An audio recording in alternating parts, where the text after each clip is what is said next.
Nice park. पर mister Matthew, आपने मुझे एक घोस्ट स्टोरी सुनाने के लिए यही जगह क्यों चुनी? ये भी मैं आपको अभी थोड़ी देर में बताऊंगा mister Sumanto. Okay mister Matthew, so ये विलियम सैलिसबरी की स्टोरी है क्या? And how did you bump into it? Actually this is a folklore story. ये स्टोरी शुरू हुई थी एक इनोसेंट सी यंग स्कॉटिश लड़की एना डोरोथिया से, जो बरसों पहले यहाँ कैट्सकिल टाउन में डोमेस्टिक हेल्पर का काम ढूंढने आई थी। पर बदकिस्मती से वो जिस बड़े से बंगलों में पहुंची, उसका मालिक विलियम सैलिसबरी था। विलियम सैलिसबरी एक अधेड़ उम्र का रिच लेकिन बहुत गुस्सैल, वायलेंट और ऐसा आदमी था जिसे किसी को दर्द देने में बड़ा अजीब सा मजा आता था। और एना की सबसे बड़ी ट्रेजेडी ये थी कि उसको यहाँ तक आने का टिकट भी मिस्टर विलियम सैलिसबरी ने ही भेजा था।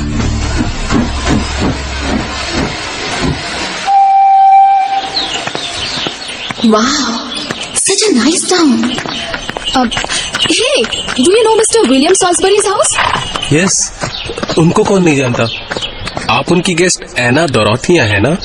हाँ। मैं आपको ही लेने आया हूँ, प्लीज अंदर बैठिए। Oh, thank you. Nice weather. Mr. William seems to be a kind man. एना अपने वेलकम से बहुत खुश थी। उसे तो अंदाजा भी नहीं था कि वहाँ उसका ऐसा शानदार स्वागत हो सकता है। और जब वो विलियम के बंगलों पर पहुंची तो उसे लगा कि जैसे वो स्कॉटलैंड की क्वीन का पैलेस हो। उसने उतरकर नॉक किया। मिस्टर विलियम बंगलों में अकेले ही रहते थे, तो उन्होंने ही दरवाजा खोला। Good morning mister William. Morning young girl, please come in. मुझे उम्मीद है तुम्हें रास्ते में कोई परेशानी नहीं हुई होगी। Absolutely not sir. एना को रास्ते में कोचवान की बताई सारी बातें झूठ लगी, जिसने उसे अलर्ट करते हुए कहा था कि मिस्टर विलियम बड़े गुस्सैल आदमी हैं। He is a nice old man. फिर उस कोचवान ने वो सब क्यों कहा था? He must be jealous of Mr Williams wealth, I think. Miss Anna, first freshen up, see the house and then meet me in the main hall, जहां मैं तुम्हें तुम्हारी ड्यूटीज समझा दूंगा। Yes sir. लेकिन दोपहर में जब विलियम ने एना को उसका काम समझाया, घर की सफाई, कपड़े साफ करना और खाना बनाना, बस तुम्हारा इतना ही काम होगा। व्हाट? 2 दिन तो इतनी बड़ी घर की सफाई में ही लग जाएंगे, और फिर मिस्टर विलियम के कपड़े साफ करना, और फिर उसके बाद खाना बनाने जैसे कामों के लिए वक्त ही कहाँ मिलेगा? And one more thing Miss Anna Dorothea. Remember one thing Miss Anna, I hate excuses. शुरू में तो एना इतने कामों को सुनकर शॉक हो गई, लेकिन फिर उसने सोचा कि मिस्टर विलियम सॉफ्ट हार्टेड इंसान हैं और फिर वो समझते होंगे कि इतना काम करने में वक्त तो लगता है, तो कुछ छूट तो उसे मिल ही जाएगी। और फिर वो इतनी अच्छी जगह और इतनी अच्छी सैलरी छोड़ के यहाँ से जाना भी नहीं चाहती थी। Okay mister William, I will try my best. लेकिन जल्द ही उसके सामने विलियम का असली चेहरा आ गया। ये क्या है? सुबह से ये कपड़े यही पड़े, और ये जानवर भी नहीं खा सकता इसे। मुझे मत मारिए। मुझे जवाब दे रही है? इतनी हिम्मत हो गई तेरी? प्लीज मत मारिए मुझे, मैं मर जाऊंगी। मर जाएगी तो मर जाना, मुझ पर एहसान होगा तेरा। प्लीज सर, मुझे जाने दीजिए, मैं अपने घर जाना चाहती हूँ। मुझे कोई पैसे नहीं चाहिए, मुझे बस जाने दीजिए सर, प्लीज सर, प्लीज। जाने दो, और स्कॉटलैंड से यहाँ तक के टिकट का पैसा तेरा बाप देगा। आखिरी बार सुन ले, टिकट के पैसे तो मैं तुझसे लेकर ही रहूंगा, चाहे मुझे तेरी खाल उतार कर ही क्यों न बेचनी पड़े। एना बहुत ध्यान से काम करती थी कि कहीं कोई कमी न रह जाए। लेकिन एक रात जब विलियम अपने कमरे में बैठा किसी से बातें कर रहा था। मिस्टर डोमिनिक, अगर तुम मेरे रिवर साइड वाले फार्म्स लीज पर लेना चाहते हो तो ठीक है, पर उसके लिए मैं $1000 से कम नहीं लूंगा। Do you accept it? तभी एना ये सोच के दबे पांव दरवाजे तक आई कि अगर मिस्टर विलियम सो रहे होंगे तो वो उनके कपड़े ले जाकर उन्हें धो देगी। लेकिन बदकिस्मती से उसके हाथ से पर्दा हिल गया और विलियम गुस्से से दहाड़ता हुआ उसकी ओर आया। कौन है? कौन छिपकर मेरी बातें सुन रहा है? अच्छा, तू है? तू छुपकर मेरी बातें सुनती है? नहीं सर, मुझे छोड़ दीजिए, मुझे मारिएगा मत। आज जिंदा नहीं बचेगी तू। सच में नहीं, मेरी बात मत सच में। सर मुझे छोड़ दीजिए प्लीज।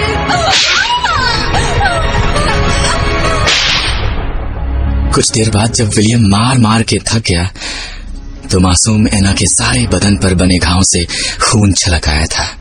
वो सारी रात दर्द से कराहती रही। उस रात उसने सोचा कि कहीं उसके काम में ही तो कोई कमी नहीं रह गई है, और उसने कसम खाई कि अब से वो मिस्टर विलियम को शिकायत का एक भी मौका नहीं देगी। और वो अगली सुबह जल्दी ही उठकर काम पर लग गई। उसने विलियम को शिकायत का कोई मौका नहीं दिया, लेकिन एक दिन विलियम बिना बात उस पर भड़क गया।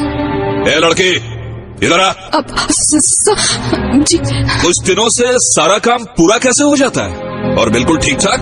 कौन मदद करता है तेरी? मेरी पीठ पीछे कौन आता है यहाँ? बोल, कौन आता है? नहीं सर। तेरा यार? इस घर के राज दे रही है अपने यार को? नहीं सर, मुझे तो यहाँ कोई जानता ही नहीं, तो मैं उसका नाम बोल, नाम बता उसका। ऐसे नहीं, तू ऐसे नहीं बताएगी, तू ऐसे नहीं बताएगी। नहीं सर, कोई नहीं आया था, मैंने सारा काम किया। नहीं सर, प्लीज, मेरी बात क्यों नहीं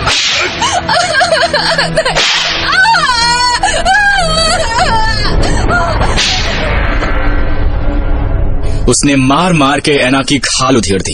अब एना समझ गई थी कि विलियम सैडिस्ट है। उसे उसकी चीखें सुनने में एक अजीब सा सुख मिलता है, और उसने फैसला कर लिया कि अब वो वहां नहीं रहेगी। वो उस रात ही वहां से भाग निकली।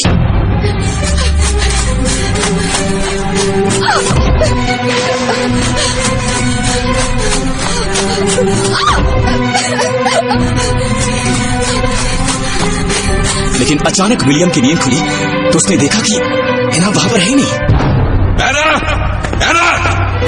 एना डोरोथिया, where are you? ओह, भाग गया लगता है। कोई है? मेरा घोड़ा निकालो, आज वो जिंदा बच्चे नहीं आएगी। वो पागलों की तरह घोड़ा दौड़ाता था। वो जानता था कि टाउन से निकलने का सिर्फ एक ही जरिया है, और वो है ट्रेन। इसलिए वो रेलवे स्टेशन के रास्ते पर घोड़ा दौड़ाता रहा, और उसने कुछ ही देर में एना को पकड़ लिया। शांति कहाँ है? तुझे क्या लगता था इतनी आसानी से भाग जाएगी तू? हा? उसने घोड़े पर सवार हुए ही भागती हुई एना को जोर से ठोकर मारी, और एना मुंह के बल पथरीले रास्ते पर गिर गई।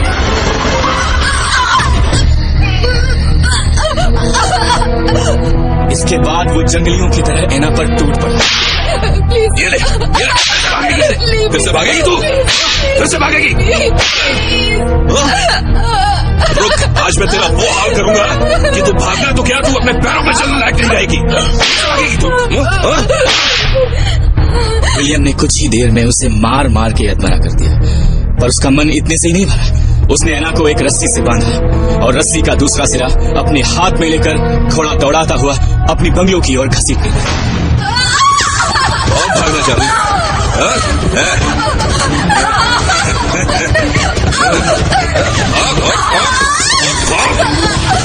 भागना चाहती थी? आज तेरी मैं बहुत मदद करूंगी ना,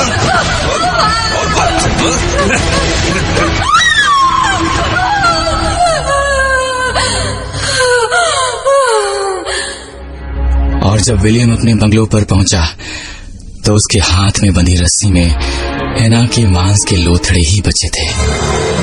विलियम पर एना डोरेथिया के मर्डर का केस चला, पर उसने पैसे के दम पर जज को खरीद लिया। उसने कोर्ट में अपना बयान दिया कि माय लॉर्ड, मैं एना को मारना नहीं बल्कि उसे सिर्फ सबक सिखाना चाहता था, जिससे वो आगे से ऐसी हरकत ना करे। मैंने उसे डराने के लिए घोड़े से बांधा, पर घोड़ा अचानक भड़क गया और दौड़ पड़ा। मैं उसे कितनी कोशिश करके भी नहीं रोक पाया माय लॉर्ड।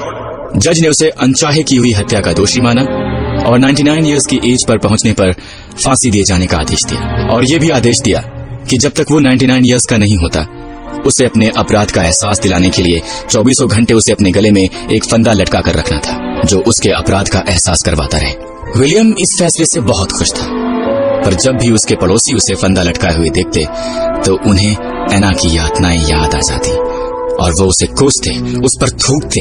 इस तरह विलियम की जिंदगी मौत से भी बदतर हो गई। उसने बाहर निकलना छोड़ दिया। वो अपने बंगलों में ही फंदा लटकाए किसी प्रेत की तरह पड़ा रहता, उस जिल्लत को महसूस करता और रोता, लेकिन उसके कानों में अब भी पड़ोसियों की आवाजें गूंजती रहती।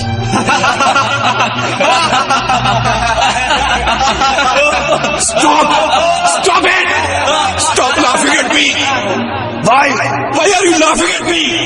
What have I done to you people? What have I done to you people? नीच हत्यारा ऐसी कहीं का हुआ इस पर हुआ।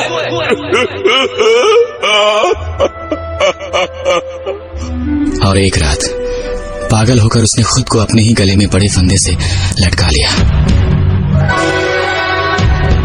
लेकिन ये कहानी यहीं पर खत्म नहीं होती।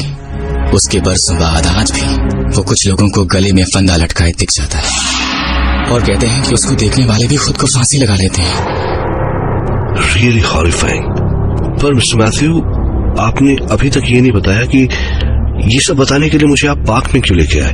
क्योंकि अब मैं अपने घर में नहीं रह पाता, इसलिए मुझे अकेले में बहुत डर लगता है।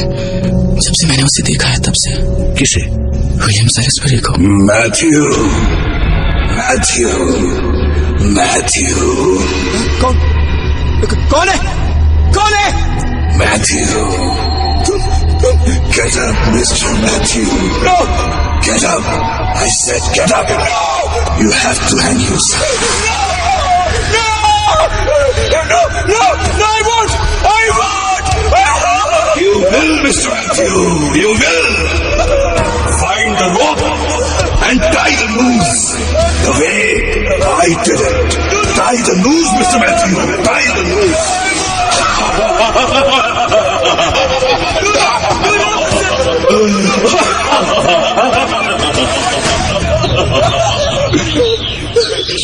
क्या हुआ? Mr Matthew, Mr Matthew, Mr Matthew, mister, are you okay? I'm all right. सुन तो, पता नहीं क्यों ऐसा क्या है उसमें कि मैं खुद को रोक नहीं पाता और कहीं भी कोई भी रस्सी ढूंढने लग जाता हूँ ताकि मैं खुद को फांसी लगा सकूं। सवाल है कि मिस्टर विलियम सेलिसबरी का प्रेत चाहता क्या है? वो आज भी लोगों की जानें क्यों ले रहा है? अगर उसने खुद को फांसी लगा ली थी तो जाहिर है कि उसके मन में अपराध बोध था, उस सब के लिए जो उसने एना डोरथिया के साथ किया। या कहीं ऐसा तो नहीं कि उसके मन में एना डोरथिया के साथ किए का अपराध बोध नहीं, बल्कि टाउन के लोगों का उसके साथ किए बर्ताव के लिए नफरत है। सोचिए, क्योंकि मैं अगली बार आपसे फिर मिलूंगा एक नई कहानी के साथ, जिसे सुनकर मैथ्यू वेड की तरह आप भी कह